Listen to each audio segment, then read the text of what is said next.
from this darkness.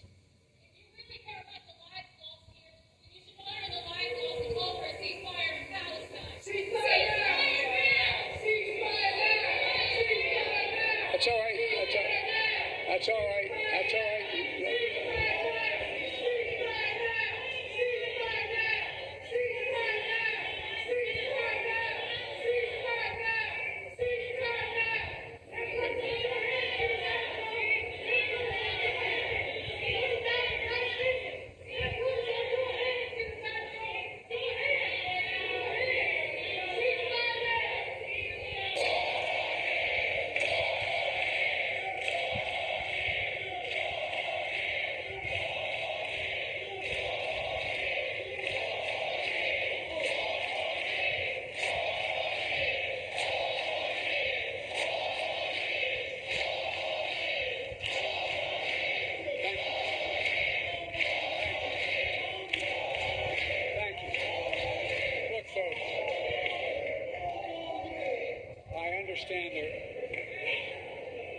I understand their passion, and I've been quietly working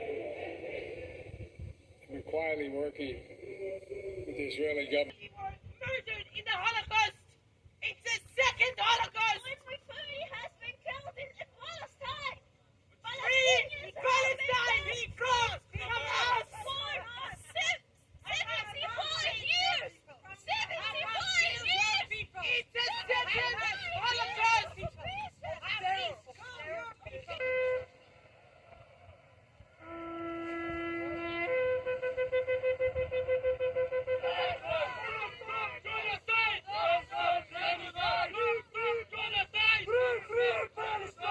The accusation to Israel is that they are accused of genocide, but we think it's just the other way around. I think Hamas and ISIS, they're standing for genocide.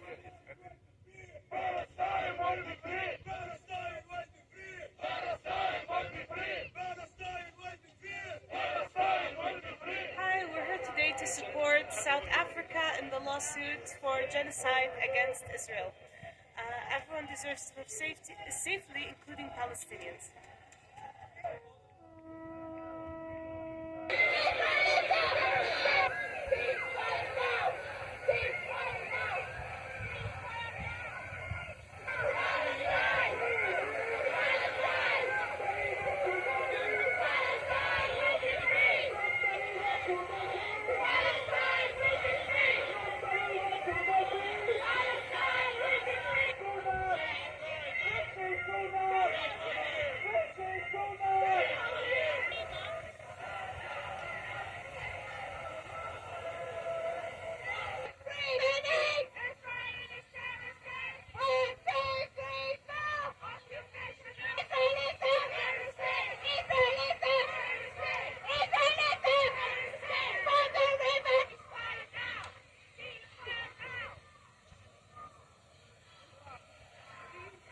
Embassy in Kuala Lumpur. The venue was chosen to make a point to Israel's largest supporter. I'm actually joining the Malaysian people to call for ceasefire in Gaza and to highlight that we are not accepting the massacre against the Palestinian people in Gaza. Dozens of aid groups have banded together to arrange this event. It is a privilege to appear on behalf of the Republic of South Africa in this case of exceptional importance. It's a case that underscores the very essence of our shared humanity as expressed in the preamble to the Genocide Convention. It's my task to address the court on the genocidal acts that have led to this urgent request for provisional measures under Article 41 of the Statute of the Court. South Africa contends that Israel has transgressed Article 2 of the Convention by committing actions that fall within the definition of genocide. The actions show a systematic pattern of conduct from which genocide can be inferred. Allow me to place these acts in context. Gaza is one of the two constituent territories of the occupied Palestinian territories, occupied by Israel since 1967. It is a narrow strip of approximately 365 square kilometers, as depicted in the map now displayed.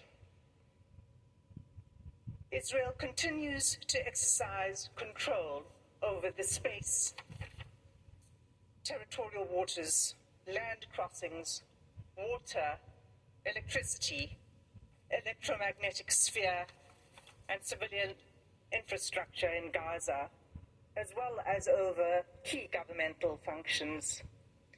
As the Honourable Minister has said, entry and exit by air and sea to Gaza is prohibited, with Israel operating the only two crossing points.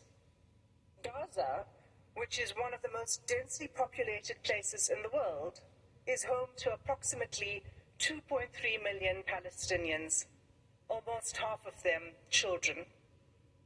For the past 96 days, Israel has subjected Gaza to what has been described as one of the heaviest conventional bombing campaigns in the history of modern warfare.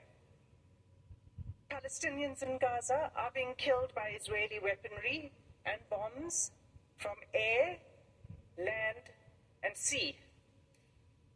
They are also at immediate risk of death by starvation, dehydration, and disease as a result of the ongoing siege by Israel, the destruction of Palestinian towns, the insufficient aid being allowed through to the Palestinian population, and the impossibility of distributing this limited aid while bombs fall.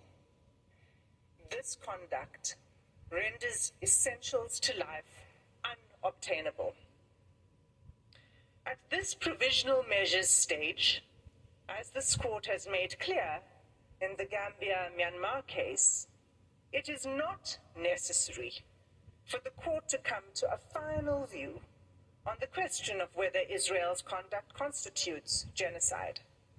It is necessary to establish only whether at least some of the acts of Palestinians in Gaza in violation of Article 2A of the Genocide Convention. As the UN Secretary General explained 5 weeks ago, the level of Israel's killing is so extensive that nowhere is safe in Gaza. As I stand before you today, 23,210 Palestinians have been killed by Israeli forces during the sustained attacks over the last 3 months. At least 70% of whom are believed to be women and children. Some 7,000 Palestinians are still missing, presumed dead under the rubble.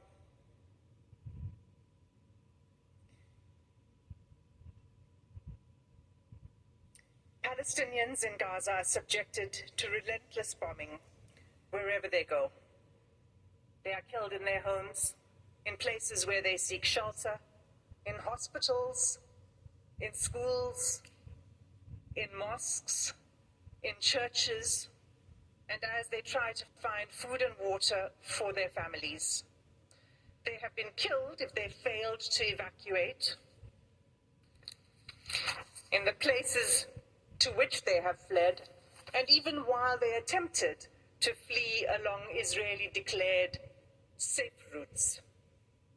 The level of killing is so extensive that those whose bodies are found are buried in mass graves, often unidentified.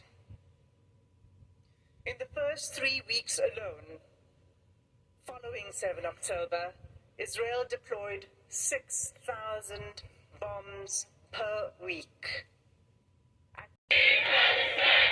does at least some acts turn into military operations as such? The picture shown yesterday of various individuals accused of were parties to the case. The said expressly that it refused because such an beef of protection of our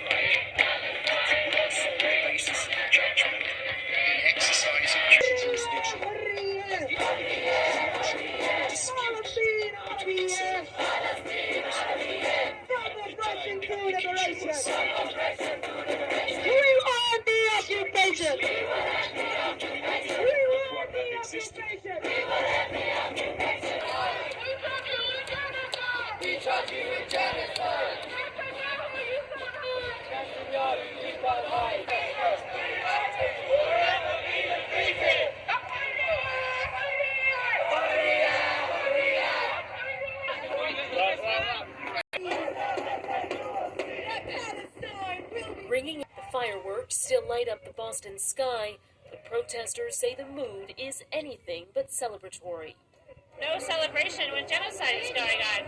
And it's very important on this first night of 2024 that we let our electeds know this is just going to keep going. Across the Atlantic, the chants may sound different, but the sentiment is the same.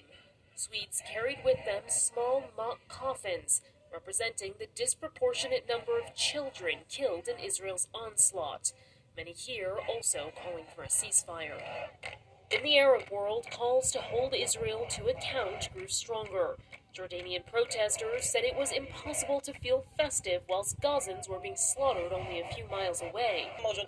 We're in Beirut, responding to a global call from our people in Palestine to demonstrate, demand, and exert pressure to stop the genocide committed by the Israeli occupation army against our people in Gaza and its aggression on southern Lebanon. And thousands this New Year's Day, standing in solidarity with the people of Gaza and standing against PKK terrorism, which last week claimed the lives of 12 Turkish soldiers. Their only resolution for 2024 is peace and hope for a brighter year ahead.